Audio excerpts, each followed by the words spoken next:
সালামু আলাইকুম প্রিয় দর্শক, ইউটিউব চ্যানেল ও ফেসবুক পেজ থেকে আপনাদেরকে শুভেচ্ছা ও আন্তরিক ভালোবাসা জানাচ্ছি। এই যে এখানে দেখেন, আমার এখানে হলো রসুন। আমি কয়েকদিন আগে যে রসুন লাগাইলাম, আসলে আমাদের এখানে হলো পাহাড়ি এলাকা। পাহাড়ি এলাকার পরিবেশ অনেক কারণ পাহাড়ি এলাকায় হলো আপনার শুকনো জায়গা, শুকনো মাটি, এবং কি এই এই রসুনগুলো আমার চাষ করলাম। আমার এখানে খামারের ভিতরে আমি এটা পরীক্ষামূলক চালাইছি।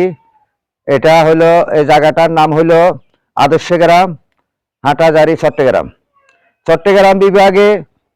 কোনো রসুনের শ্বাস নাই, কোনো পেঁয়াজের শ্বাসও আমি তেমন দেখি না। তাই আমি এই রসুন নিয়ে গবেষণা চালাচ্ছি। আমাদের এই চট্টগ্রামের মাটিতে যদি রসুন হয়, তাহলে আমি প্রতিটা কৃষকের ভিতরে আমি কৃষকের কাছে যাব, এবং কি প্লাস আপনাদের কাছে আরেকটা খুশি সংবাদ, আমার এটা দেখি আরো দুইজন কৃষক তারা উৎসাহী হয়েছে, এবং কি তারা লাগানোর জন্য আগ্রহ করতেছে, তারা লাগাচ্ছে।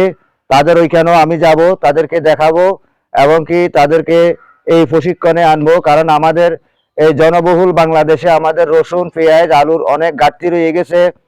আমরা যেন ঘরে ঘরে এবং কি বিল্ডিং এর ছাদে বিভিন্ন জায়গায় যেন আমরা এই রসুনের চাষাবাদ করতে পারি।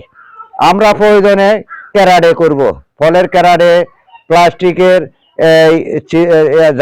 ছিদ্রওয়ালা গাবলার ভিতরে আমরা মাটি দিয়ে সেখানেও রসুনের চাষ করতে পারি। যারা বিল্ডিং বাড়িতে আছে, বিল্ডিং এর ছাদের উপরে আপনি 6 ইঞ্চি মাটি জমাইয়ারে বিল্ডিং এর ছাদেও আপনি রসুনের চাষ করতে পারেন, পেঁয়াজের চাষ করতে পারেন, বস্তার ভিতরে আপনি আদার চাষ করতে পারেন। প্রিয় দর্শক, যাই হোক, এখন মূল ঘটনায় আসি। আমি যে রসুনগুলা লাগাইলাম, আমার এখানে সম্পূর্ণ শুকনো জায়গা।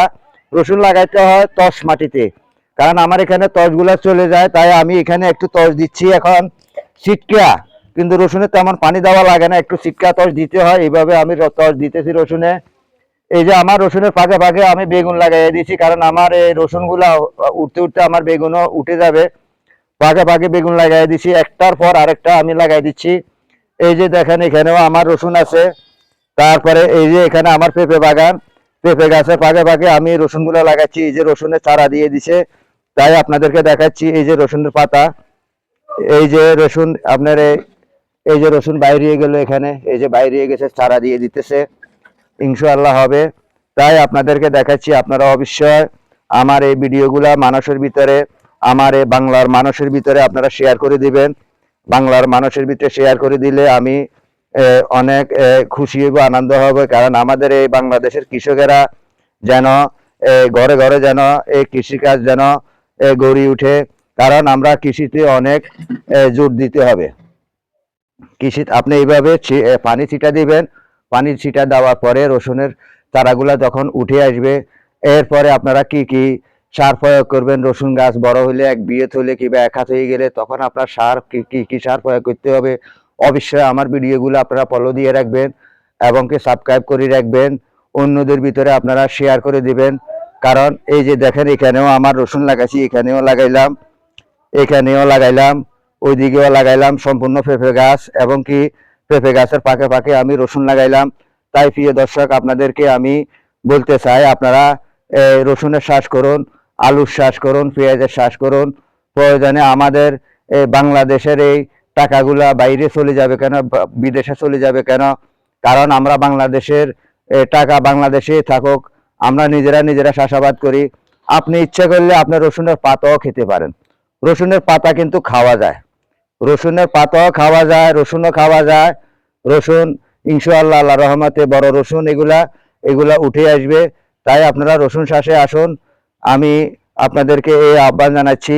এই চট্টগ্রাম থেকে আমি ঘোষণা করলাম, আমাদের এই চট্টগ্রাম, নোয়াখালী, ফটিকছড়ি, খাগড়াছড়ি, কুমিল্লা বিভাগের মানুষের প্রতি আমার আকুল আবেদন, আপনারা রসুন চাষে আসুন, এবং কি পেঁয়াজ চাষ করুন, আলু চাষ করুন। কারণ আমাদের এটা কর্তব্য। আমাদের কৃষি ক্ষেত্রগুলাকে আমরা চাঙ্গা করতে হবে এবং কি উঠাইতে হবে। তাই প্রিয় দর্শক, আমি আপনাদেরকে শুভেচ্ছা ও আন্তরিক ভালোবাসা জানাচ্ছি। ইউটিউব চ্যানেল ও ফেসবুক পেজ থেকে আমি বিদায় নিচ্ছি। আব্দুল মতিন, আদর্শ গ্রাম, কৃষি ও মুরগির খামার, হাটাজারি, চট্টগ্রাম। আসসালামু আলাইকুম রহমতুল্লাহ বারকাতুহু।